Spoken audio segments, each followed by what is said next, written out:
लेकिन सबसे पहले बात इस वक्त की बड़ी खबर की। कनाडा में खालिस्तान के समर्थन में रैली आज होने वाली है और इस रैली में हिंसा होने की आशंका है। भारतीय राजनयिकों को सावधान रहने के निर्देश दिए गए।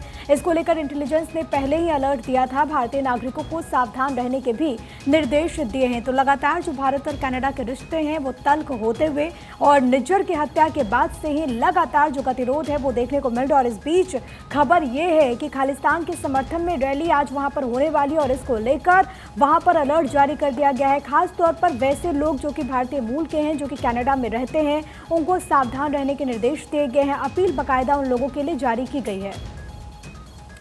तो ये बड़ी जानकारी है कनाडा से, जहां पर खालिस्तान के समर्थन में आज रैली होगी और इस रैली में हिंसा की आशंका भी जताई जा रही है। इसको देखते हुए भारतीय राजनयिकों को सावधान रहने के निर्देश दे दिए गए हैं। और इसी बीच बड़ी खबर गाजियाबाद से है, जहां पर भारत ड्रोन शक्ति का आज उद्घाटन होगा। रक्षा मंत्री राजनाथ सिंह इसका उद्घाटन करेंगे। हिंडन एयरबेस पर उद्घाटन का आयोजन होगा। आपको बता दें C-295 ट्रांसपोर्ट एयरक्राफ्ट का इंडक्शन होगा। दरअसल आपको बता दें कुछ दिन पहले C-295 एयरक्राफ्ट बेड़े में शामिल हुआ है। 20 सितंबर को मिस्र से भारत लाया गया है C-295 एयरक्राफ्ट। ये बड़ी जानकारी है और आज गाजियाबाद में भारत ड्रोन शक्ति का उद्घाटन के जरिए इसका उद्घाटन किया जाएगा।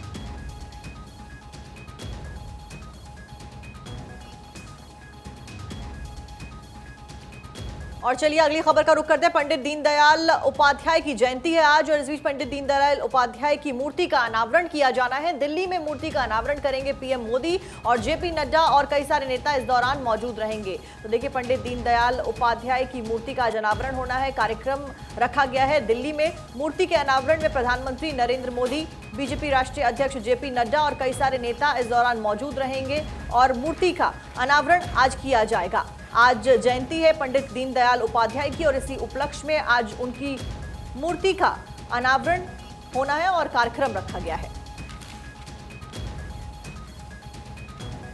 बड़ी खबर यह भी है कि ओवैसी ने राहुल गांधी को चुनौती दे दी है। असदुद्दीन ओवैसी ने हैदराबाद से लड़ने की चुनौती दे दी। आइए जमीन पर मुकाबला करें, ये ओवैसी ने कहा। कांग्रेस के लोग बहुत बात करेंगे लेकिन मैं तैयार हूं। कांग्रेस के टाइम में बाबरी मस्जिद गिरी है, ये ओवैसी ने कहा। और लगातार देखिए चुनावी दौर किस तरीके से देखने को मिल रहा है और इसके लेकर घमासान मचा हुआ है, जहां पर एक तरफ राहुल गांधी को चुनौती दे दी असदुद्दीन ओवैसी ने और ये तक कह दिया है कि कांग्रेस पार्टी तो सिर्फ और सिर्फ कहती है लेकिन मैं रेडी हूं, मैं तैयार हूं। अगर दम है, अगर हिम्मत है तो हैदराबाद से वो चुनाव लड़े। आइए जमीन पर मुकाबला करें, ये कहना है AIMIM चीफ असदुद्दीन ओवैसी का। और उन्होंने इसको लेकर बाकायदा ये चुनौती दे दी है ट्वीट करते हुए। देखिए क्योंकि अब पहले दरअसल ये कहा गया था कि वायनाड से राहुल गांधी, क्योंकि इससे पहले अमेठी और वायनाड से लड़े थे, वायनाड में उनको जीत हासिल हुई थी और उसके बाद अब 24 में वो कहां से लड़ेंगे। इसको लेकर असदुद्दीन ओवैसी कहते हैं कि मैं कहता हूं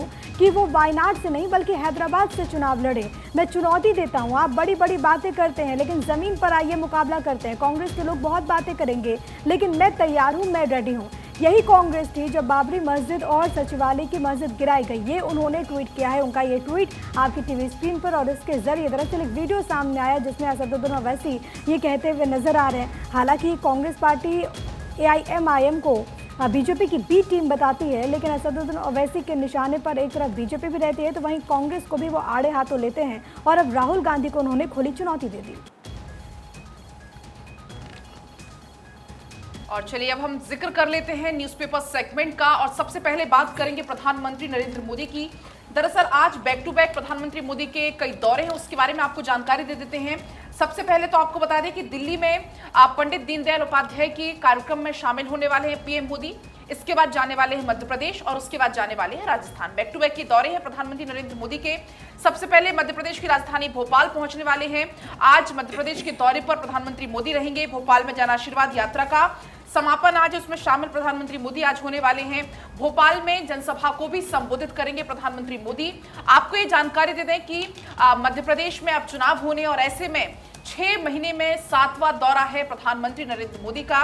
तो कुल मिलाकर बात अगर करें मध्य प्रदेश की, बात करें राजस्थान की, तो पूरा जोर आजमाइश चल रही है। कोई भी कोर कसर नहीं छोड़नी चाहती है बीजेपी और यही वजह है कि अब कमान खुद प्रधानमंत्री नरेंद्र मोदी ने अपने हाथों में ले ली है। बिल्कुल पलक, और देखिए लगातार ऐसे दौरे जारी हैं, लगातार सौगातों के पिटारे भी नेताओं के द्वारा खोले जा रहे हैं। उस बीच अगर हम बीजेपी की बात करें तो बीजेपी पूरा प्रयास कर रही है कि ज्यादा से ज्यादा लोगों को साधा जा सके। उस बीच पीएम मोदी सुबह 9:35 पर बताया जा रहा है दिल्ली से भोपाल के लिए रवाना हो जाएंगे। वहीं 10:55 पर भोपाल एयरपोर्ट पे पीएम मोदी पहुंचेंगे। उसके बाद 11 बजे जम्बूरी मैदान के लिए प्रस्थान करेंगे। वहीं 11:30 बजे पीएम मोदी कार्यक्रम स्थल पर पहुंच जाएंगे। कार्यक्रम की शुरुआत होगी। कार्यक्रम स्थल पर करीब 1 घंटे मौजूद रहेंगे। सभा को संबोधित पीएम मोदी करने वाले हैं। पीएम मोदी दोपहर 1:05 पर आपको बता दें कि भोपाल एयरपोर्ट पहुंचेंगे और एयरपोर्ट से दोपहर 1:10 पर जयपुर के लिए रवाना हो जाएंगे। तो ये पूरा कार्यक्रम रहा प्रिया, किस तरीके से प्रधानमंत्री नरेंद्र मोदी आज पहुंच रहे हैं मध्य प्रदेश। 230 विधानसभा की सीटें हैं मध्य प्रदेश में। राजस्थान की बात करें तो 200 विधानसभा की सीटें हैं। बहुत महत्वपूर्ण है जम्बूरी मैदान, ऐतिहासिक जम्बूरी मैदान। और सबसे बड़ी बात है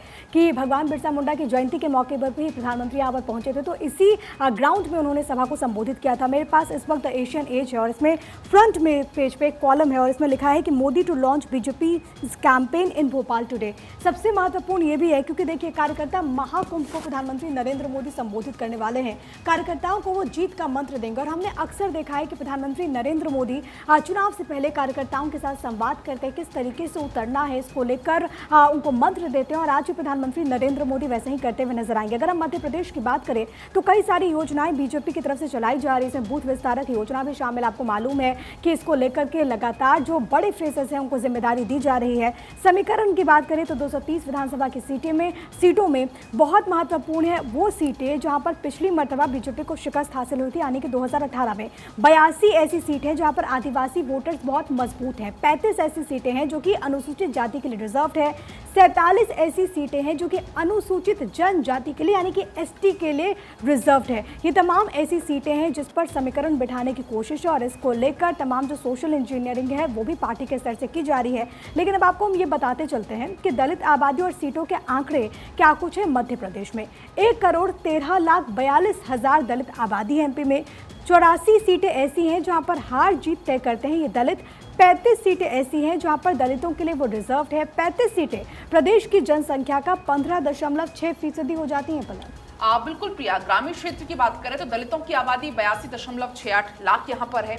शहरी क्षेत्र की अगर बात करते हैं तो 30.74 लाख, यानी कि आपको बता दें 30,74,000 यहाँ पर रहते हैं। 2018 में बात करें तो बीजेपी ने कांग्रेस की ज्यादा सीटें जीती थी।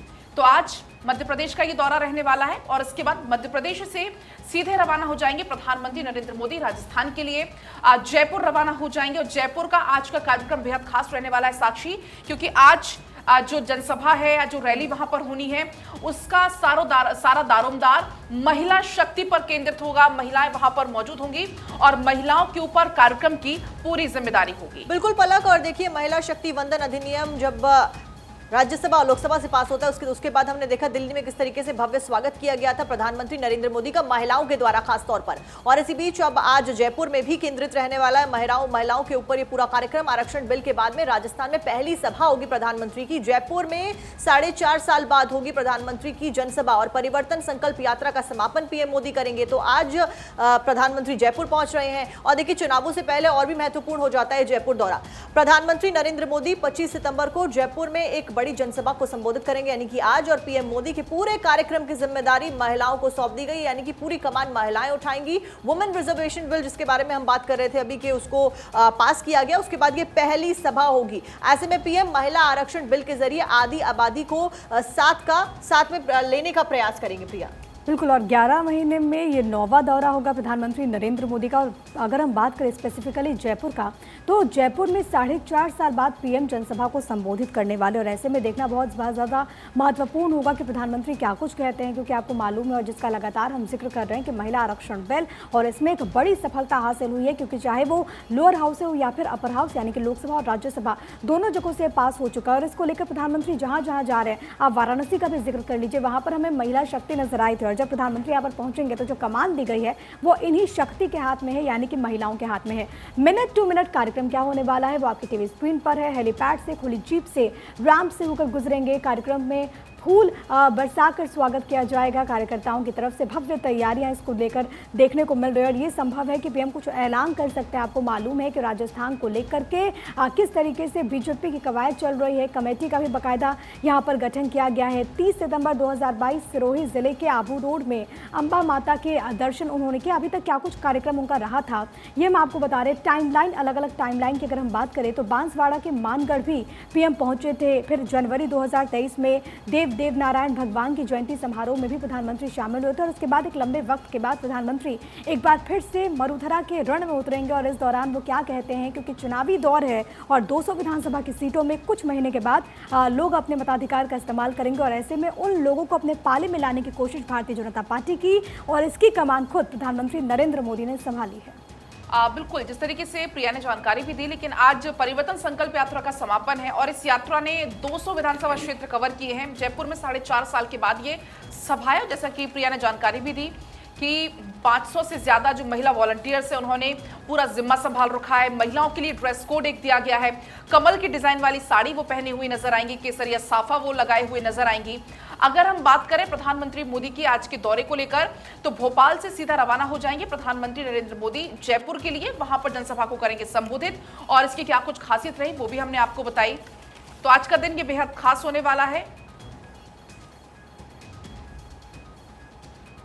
बिल्कुल, और इससे पहले देखिए, दौरे से पहले पीएम मोदी का ट्वीट सामने आया। पीएम मोदी ने ट्वीट कर राजस्थान और मध्य प्रदेश दौरे से पहले जानकारी दी है कि वो जा रहे हैं। लिखा है कि राजस्थान में खुलेंगे विकास के द्वार और कार्यकर्ता महाकुंभ में शामिल होने का सौभाग्य मिला है। तो प्रधानमंत्री नरेंद्र मोदी ने एक्स के माध्यम से यहां पर पोस्ट किया। ट्वीट कर उन्होंने जानकारी दी कि किस तरीके से विकास के द्वार खुलने वाले हैं। वहीं वो ट्वीट भी आपकी स्क्रीन पर आप देख रहे हैं, किस तरीके से प्रधानमंत्री ने बताया कि राजस्थान और मध्य प्रदेश के दौरे पर वो जा रहे हैं। राजस्थान में विकास के द्वार खुलेंगे, इस बात का प्रधानमंत्री ने जिक्र किया है। पलक बिल्कुल, और अब आगे बढ़ जाएंगे। एक और बड़ी जानकारी हम दर्शकों तक पहुंचा देंगे। दरअसल देश को कल 9 नई वंदे भारत ट्रेन मिल गई हैं।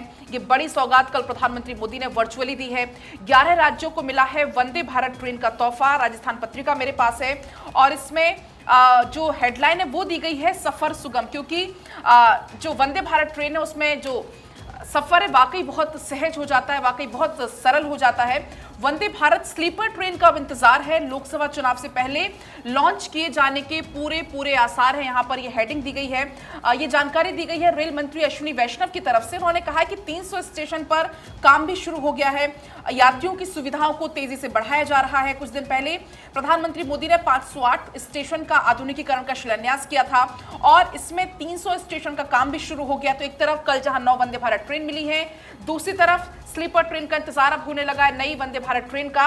और तीसरी इसमें बड़ी बात यह है कि 300 स्टेशन पर काम शुरू हो चुका है, जो कुछ दिन पहले 508 स्टेशन की सौगात प्रधानमंत्री नरेंद्र मोदी ने दी थी। और तमाम न्यूज़पेपर्स ने बहुत प्रमुखता के साथ इस खबर को भी तरजीह दी है। फिलहाल आगे बढ़ते कल एक और बड़ी खबर आई। प्रधानमंत्री नरेंद्र मोदी ने कल मन की बात की।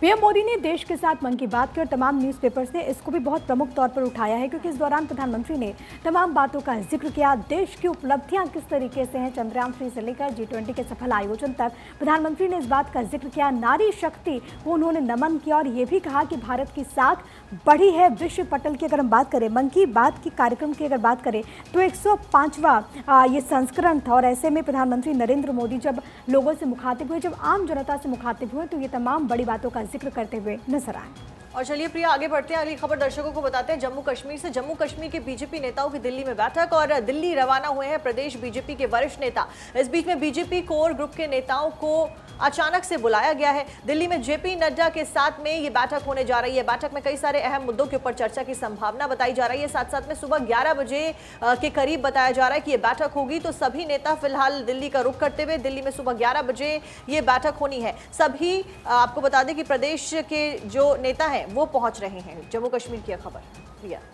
बिल्कुल, ये तमाम जो नेता हैं वो यहाँ पर पहुँच रहे हैं। क्या रणनीति बनती है वो देखना होगा, लेकिन इस बीच एक बड़ी खबर ये है कि छत्तीसगढ़ दौरे पर राहुल गांधी हैं। 1 महीने में दूसरी बार उनका ये दौरा। बिलासपुर में भरोसे का सम्मेलन का शुभारंभ वो करेंगे।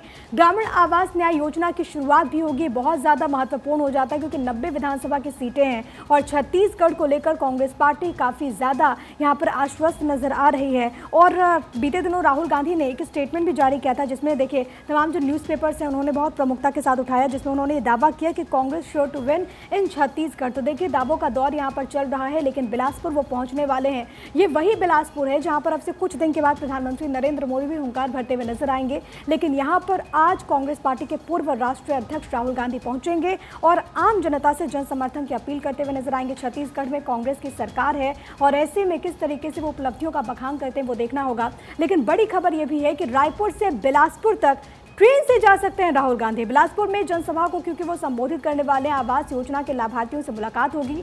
24 से अधिक विधानसभा के कार्यकर्ता इस दौरान तलक मौजूद होंगे। बिल्कुल, आपने जिस बात का यहाँ पर जिक्र भी किया था, अगली खबर उसी से जुड़ी हुई है, क्योंकि राहुल गांधी पर बीजेपी का डबल अटैक सामने आ चुका है। सीएम हेमंता ने मोहब्बत की दुकान पर सवाल उन्होंने उठाए हैं। दरअसल अगर हम न्यूज़पेपर्स की बात करें, न्यूज़पेपर्स में इस खबर को भी प्रमुखता से दिखाया गया है, वो मैं आपको एक बार यहाँ पर दिखा देती हूँ। दुकान से कैसे की जा सकती है मोहब्बत की तुलना, ये हेमंता बिस्वा शर्मा की तरफ से कहा गया है।